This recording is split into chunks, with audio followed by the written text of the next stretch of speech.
Video like जरूर कर लीजिए और ऐसे वीडियो लगातार फ्री में पाने के लिए चैनल को तुरंत सब्सक्राइब कर लीजिए और बेल आइकन को जरूर टैप कर लीजिए ताकि आगे भी सारे वीडियो आपको मिलते रहे। यूट्यूब में फॉलो करते हैं तो प्लीज ये वाला फ्री टेलीग्राम चैनल जरूर ज्वाइन कर लीजिएगा। सारे नोटिफिकेशन सारे अपडेट यहीं पे आते हैं, ध्यान रखिए।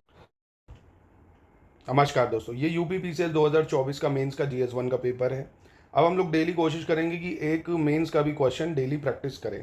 ठीक है, आपको पता है भाई, जो 8 नंबर का जो सवाल होता है ये, ठीक है, 125 शब्दों में आपको लिखना होता है। कितने शब्दों में? 125 शब्दों में।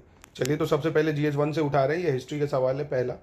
प्राचीन भारतीय इतिहास के अध्ययन के लिए साहित्यिक स्रोत का परिचय। ठीक है, एक बार मैं बता दे रहा हूँ और एक बार आप लिख लीजिएगा। 5 से 10 मिनट लगेंगे और डेली आपकी एक आंसर राइटिंग की हैबिट भी बनने लग जाएगी।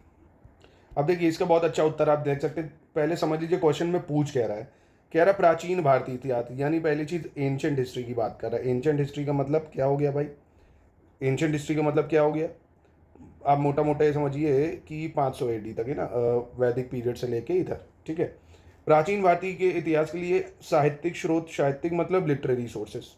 जैसे देखिए, साहित्यिक स्रोतों के अध्ययन के लिए अगर हम बात करें तो प्राचीन भारतीय इतिहास के अध्ययन में साहित्यिक स्रोतों का अत्यंत महत्वपूर्ण स्थान है। इन स्रोतों में से हमें क्या पता चलता है? उस समय यानी तत्कालीन समाज कैसा था, राजनीति कैसी थी, धर्म, संस्कृति, आर्थिक व्यवस्था की जानकारी प्राप्त होती है। तो साहित्यिक स्रोत की बात करें तो एक साहित्यिक स्रोत होंगे धार्मिक, एक होंगे लौकिक। ठीक है, अब धार्मिक स्रोतों में अगर बात करें, जैसे आपको पता होगा वेद है, उपनिषद है, ब्राह्मण, अरण्यक, ये भी आप लिख सकते हो, है ना, ब्राह्मण, अरण्यक, रामायण, महाभारत, पुराण है जैसे 18 पुराण, बौद्ध ग्रंथ है, जैन ग्रंथ है, भाई बौद्ध में नहीं त्रिपिटाकाज है, जैन ग्रंथ में जैन अंगाज हैं, ये सब आप बता सकते हो।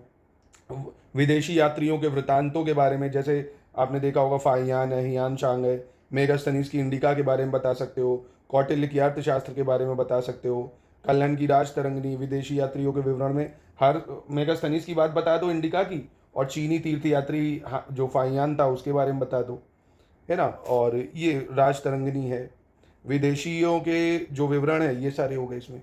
मतलब एक अच्छा उत्तर आप इसको अपनी भाषा में लिखिएगा। ठीक है, तो मैंने एक अलग से बनाया है, आप इसको अपनी भाषा में लिखने का प्रयास करिएगा। अच्छा सा उत्तर एक समझिए, 125 शब्द लिखने होते हैं। 125 शब्द का मतलब आप ये समझिए, अगर ये इस दोनों तरफ आप लाइन बना लें, इधर से दोनों तरफ जो कॉपी मिलती है, जैसे अगर इधर से लाइन बना ले तो एक लाइन में अगर आपके 7 वर्ड आ रहे हैं तो ऐसे आपको शुरू करना है ना, ऐसे आपको शुरू करना है।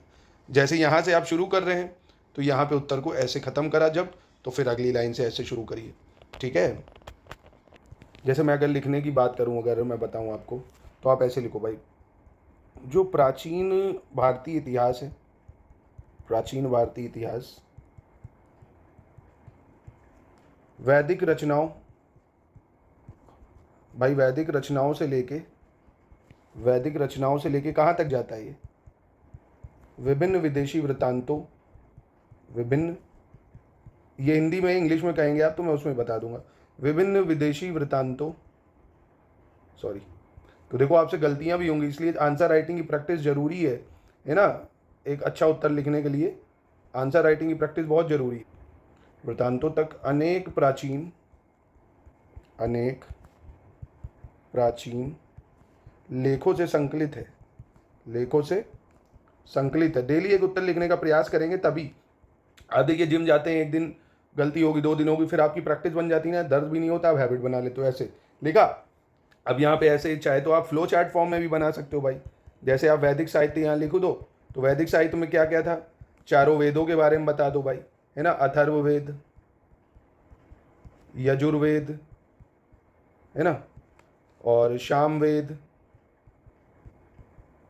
अथर्ववेद, यजुर्वेद, सामवेद, ऋग्वेद, है ना, शुरू ऋग्वेद से ही करो। वैसे एक खाका बता रहा हूँ मैं आपको, ऐसे लिखो, है ना, उपनिषद हैं, उपनिषद, अरण्यक, ब्राह्मण, ऐसे करके आप इसको बना लो, है ना। बौद्ध साहित्य हो गया, बौद्ध ग्रंथ में ऐसे लिख लो भाई, शॉर्ट में बना लो बौद्ध ग्रंथ, है ना। बौद्ध ग्रंथ में क्या, त्रिपिताकाश थे, त्रिपिताकाश बता दो, अभिधम्म पिताका, है ना, विनय पिताका, सुत पिताका, जैन अंगाज हो गए, जैसे 12 जैन अंग है ना, जैन अंग हो गए।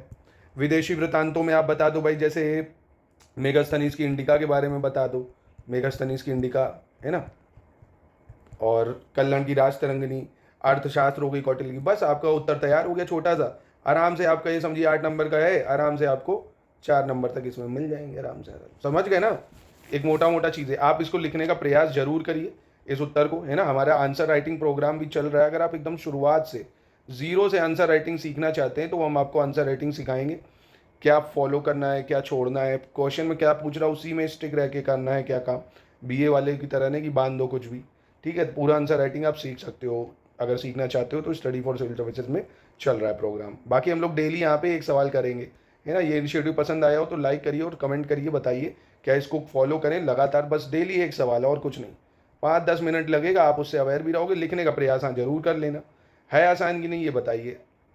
अब देखो जो 2025 में आया उसका पहला सवाल क्या आया, इस बार उसको भी दिखा देता हूँ। मौर्य काल में कला एवं प्रौद्योगिकी के विकास पर एक संक्षिप्त टिप्पणी। यानी जो मॉडर्न पीरियड आपने पढ़ा उसमें क्या डेवलपमेंट टेक्नोलॉजी की थी उसके बारे में देखो सवाल पूछा गया। तो हम लोग करेंगे पेपर वाइज, है ना। पहले अभी 24 का पेपर देख लें सारा, ये 1 बाय 1, फिर इसको भी करेंगे। तो आज अभी इसको एक बार लिख लीजिए, ठीक है।